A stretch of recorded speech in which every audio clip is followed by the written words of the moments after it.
ये रहीम। मेरा नाम शकील अहमद है। तहसील दीरकोट, डिस्ट्रिक्ट बाग, गाज़ियाबाद मेरा गांव है। मैं अरसा दराज से हनी बी पे काम कर रहा हूँ। एग्रीकल्चर के दीगर सेक्टर पे भी मैंने काफ़ी हद तक मेहनत किया और काम किया। जैसा आप ये देख रहे हैं मेरे पीछे ये पौधे, फ्रूट प्लांट्स और इस तरह की दीगर जितनी भी यूनिक एग्रीकल्चर है उस पर मैंने बहुत अच्छा काम किया है। इस तकरीबन ये 6 कनाल एरिया है। इसके अंदर मेरे पास 44 वैरायटीज़ के फ्रूट प्लांट्स मौजूद हैं और उनमें से कुछ ऐसे भी है जो इस माहौल में नहीं होते, लेकिन मैंने मेहनत की और उन पे भी मेरा अच्छा खासा फैला रहा है जिसका यहाँ पे रिवाज नहीं है। बेसिक मेरा काम हनी बी का है। मैं बुनियादी तौर पर एक ऑर्गेनाइजेशन से मुंसलिक हूँ जो हनी बी पे मुझे सपोर्ट करती है। सपोर्ट क्या करती है मुझे नहीं बल्कि कम्युनिटी को सपोर्ट करती है। मैं एज ए ट्रेनर उन लोगों को अपनी टेक्निकल सपोर्ट देता हूँ। इस जगह थोड़ा सा दिखा सकें। नहीं की जरूरत ही नहीं है, ये कुछ भी नहीं कहेंगे बिल्कुल।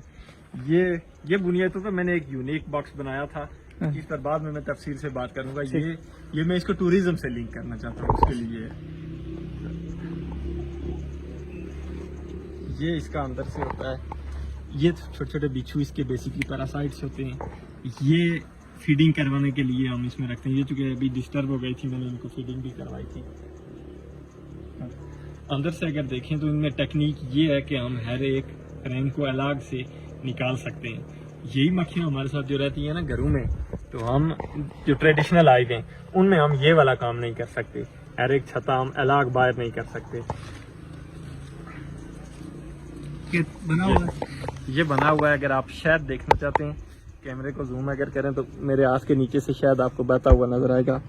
ये देखें। हाँ, ये खतरा नहीं होता इनसे? इस तरह खतरा होता है, ये बहुत किसी टाइम खतरनाक भी हो सकती हैं, लेकिन इनकी नफ्सियात का हमें पता है। मसलन यही अगर मैं थोड़ा झटके से निकाल लेता तो आप और मैं नहीं, वो लोग भी भाग जाते। तो इसको क्या चीज बुरी लगती है बस वो देखना होता है।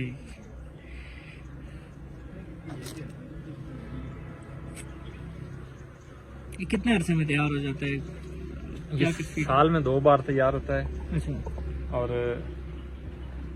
इसमें ना सिर्फ शहद बल्कि इसकी बहुत सारी और भी पैदावारें, बैठकर इस पे तफसील से हम बात भी करेंगे।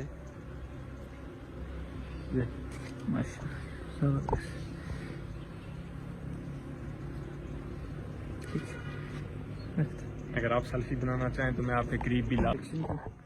अभी और भी है एग्रीकल्चर के हवाले से भी देखेंगे। पहले तो मेन जो इनका काम है ये था, अभी आगे देखते हैं। अच्छा, ये खुद बनाना होता है या इन्होंने बनाना होता है? इसका क्या सीन है? अच्छा, इसके दोनों तरीके मौजूद हैं। ये तो इन्होंने खुद बनाया है। अच्छा।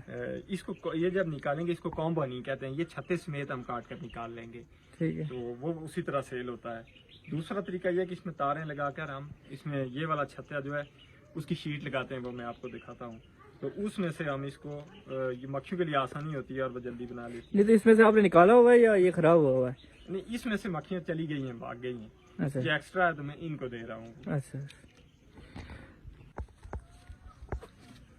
इस पे इसको खुद काम करना शुरू हो जाएंगे। हाँ, इसको खुद कर लेंगे।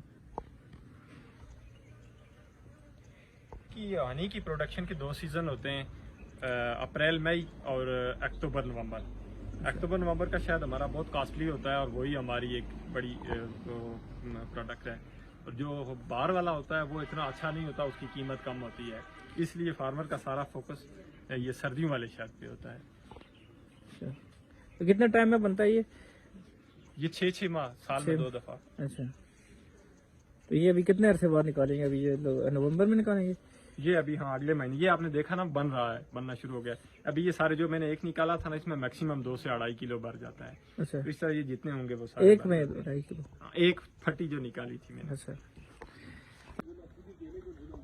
ये लगाना जरूरी होता है या आपने टूरिज्म के लिए? ये भी मेरा ख्याल ये है कि हम, जैसे मैंने आपको दिखाया है ना, बुनियादी मकसद हमारा पैसा कमाना है। सही। तो ये मैंने इसलिए किया है कि ये तो वैसे ही है, इसको बेहतरी बहुत की जा सकती है। इसको एक मकान की शक्ल में बहुत खूबसूरत बनाए, इसको कलर करें। मरी आप जाए ना तो बाज यहाँ बैठा कर आपसे 500 रुपया ले लेते हैं तस्वीर बनाने का। हम अगर उनको ये वाला दिखाकर, जैसे इन्होंने अभी तस्वीर बनाई है, तो हम मुंह मांगी कीमत ले सकते हैं। ये काम जो है वो घरेलू इंडस्ट्री के तौर पर डिस्ट्रिक्ट नहीं बल्कि सब डिवीजन दीरकोट में एक बहुत बड़ी इंडस्ट्री है, घरेलू इंडस्ट्री अगर आप इसको कहें तो। इस वक्त हमारे जो ऑर्गेनाइजेशन के थ्रू लोग तैयार हुए हैं वो 300 लोग ऐसे हैं जिनका कोई और जरिया माश नहीं है, इसी हनी बी कीपिंग से कमाते हैं और पूरा साल अपना घर का निज़ाम चलाते हैं। और उनमें कुछ ऐसे लोग भी हैं जो 20 लाख का फिगर सालाना उबूर करते हैं हनी बी से। तो ये कहा जा सकता है कि मुस्तकबिल की हमारी ये एक बेहतरीन इंडस्ट्री होगी, क्योंकि हम इसके बिल्कुल अभी फर्स्ट स्टेप पे हैं, इसलिए उस तरह से काम नहीं हो सका।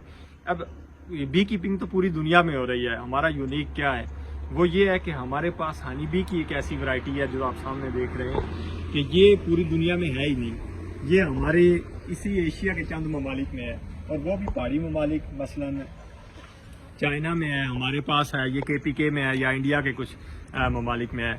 इसकी दुनिया में कहीं फार्मिंग नहीं होती। तो ये हमारा पहला आइडिया था कि हम इस पे काम करें, चूँकि हमारे यहाँ कोई और मक्खी कामयाब नहीं थी।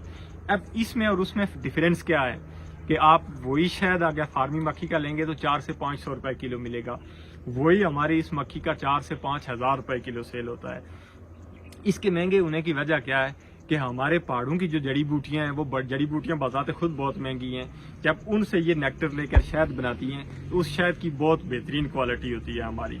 और हमारे इस ठंडे माहौल में दीगर अकसाम की जो फार्मी मक्खियाँ हैं वो इस पे उस तरह से काम नहीं कर सकती। तो ये कहा जा सकता है कि हमारे यहाँ सिर्फ यही मक्खी है जो इस ठंडे माहौल में कामयाब होगी, और मुस्तकबिल में हमने इसी के साथ रहना है। इससे अगले पार्ट में हम आपको एग्रीकल्चर सेक्टर में इनके जो काम है जो इन्होंने प्रोडक्शन की हुई है उसके बारे में बताएंगे। तो अब नेक्स्ट पार्ट इसके बाद अपलोड